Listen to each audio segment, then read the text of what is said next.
প্রবাহিত বাতাস যেমনি সবাইরে বাতাস দেয়, আস্তিক নাস্তিক মুমিন কাফির সবাইকে শীতল করে দেয়, তেমনি নবীজির রমাদানের দান ছিল এমন, কেউ নবীর কাছে চেয়ে ফিরে গিয়েছে এর নজির নাই। জোরে বলেন সুবহানাল্লাহ। রমাদানে দান করব, ইফতার শেয়ার করব, কাউকে ইফতারি করালে সারাদিন রোজা রেখে তার যে সওয়াব, আপনি ইফতার করানোর কারণে আপনার আমলনামায় ওই সওয়াব আল্লাহ ঢুকায় দিবেন। পড়েন সুবহানাল্লাহ।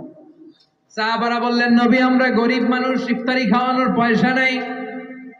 আল্লাহর হাবিব বললেন, ওয়ালাউ বিমাজকাতি লাবান, এক ঢোক দুধ, ওয়ালাউ বিতামরা, একটাও খেজুর, ওয়ালাউ বিশারবাতি মা, এক ঢোক পানি খাইয়েও যদি কারো রোজা ভাঙাও, তারপরে ওই সওয়াব তোমার আমলনামায় দিবে কে?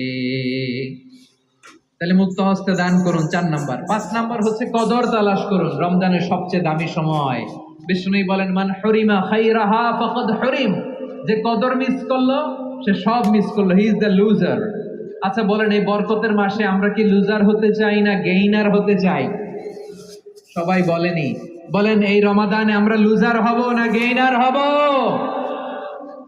ইন্না আনজালনাহু ফি লাইলাতিল কদরি ওয়া মা আদরাকা মা লাইলাতুল কদর, লাইলাতুল কদরি খায়রুম মিন আলফি শাহর। পড়েন আল্লাহু আকবার।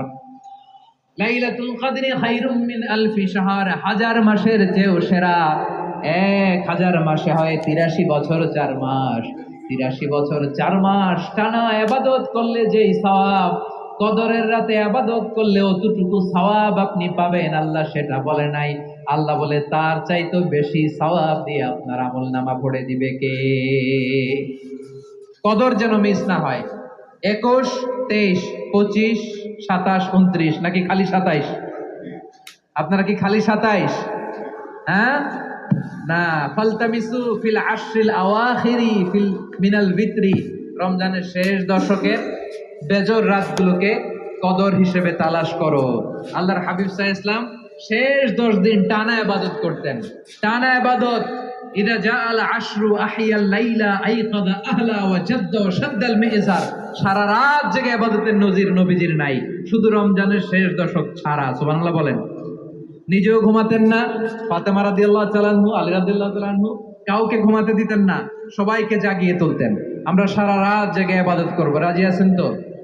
কদর যেন আমাদের মিস না হয়। আজকে থেকেই ক্যালেন্ডারে মার্ক করে রাখেন, সব কাজ পেছনে ফেলে, সব ব্যস্ততাকে পেছনে ফেলে ইবাদতের জন্য আমরা প্রস্তুত থাকবো কদরের রাতে। কোনোভাবে কদর যেন আমাদের মিস না হয়, ইনশাআল্লাহ। বলেন তো সবাই।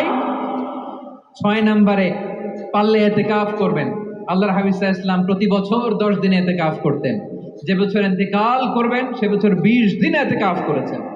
আপনি বলবেন, হুজুর ইতিকাফ না করলে সমস্যা কি? আমার নবী একটা ইবাদত সারা জীবনেও ছাড়ে নাই, আর আপনি জীবনে একবারও করেন নাই। এবার হিসাব আপনার কাছে, হিসাব আপনার কাছে। না পারলে অন্তত রাত্রি বেলাগুলো মসজিদে কাটাবেন। পারবেন তো ইনশাআল্লাহ? সব শেষে শিশু এবং নারীদের ব্যাপারে বিশেষ খেয়াল রাখবেন। শিশুদের রমাদানের ব্যাপারে উৎসাহ দেন, তাদের প্রস্তুতি নেওয়ান, তাদেরকে রোজা রাখতে দিবেন। আমার ভাইয়েরা এবং বোনেরা, পর্দার আড়ালে মায়েদেরকে বলবো, চাপাই নবাবগঞ্জের মায়েরা, 1 দিন 2 দিন না খেয়ে থাকলে আপনার ছেলে মেয়ে মারা যাবে না। ঠিক কিনা বলেন? ওদেরকে উৎসাহিত করেন, ওদের ছোট্ট যারা রাখতে দেন, বলেন যে বাবা সকাল থেকে দুপুর পর্যন্ত না খেয়ে থাকলে তোমার অর্ধেক রোজা, এরকম 2 দিন অর্ধেক মিলে তোমার 1 রোজা। এরকম আমি কত রোজা রাখছি ছোটবেলায় কোনো হিসাবই নাই। আমার দাদি বলতো সকাল থেকে না খেয়ে দুপুর 12টা পর্যন্ত রাখলে নাকি অর্ধেক হয়, এরপরের দিন অর্ধেক, 2 অর্ধেক মিলে 1 রোজা। এটা তো আসলে রোজা হয় না, কিন্তু তাকে উৎসাহ দেয়া। ইফতার প্রোগ্রামগুলোতে নিবেন আমাদের বাচ্চাদেরকে, দেখবেন যে ওর ক্ষুধা লাগতেছে, খায় না, কারণ কেউ খায় না। একজন আজান দিচ্ছে, সবাই খেজুর নিয়ে ইফতার করতেছে।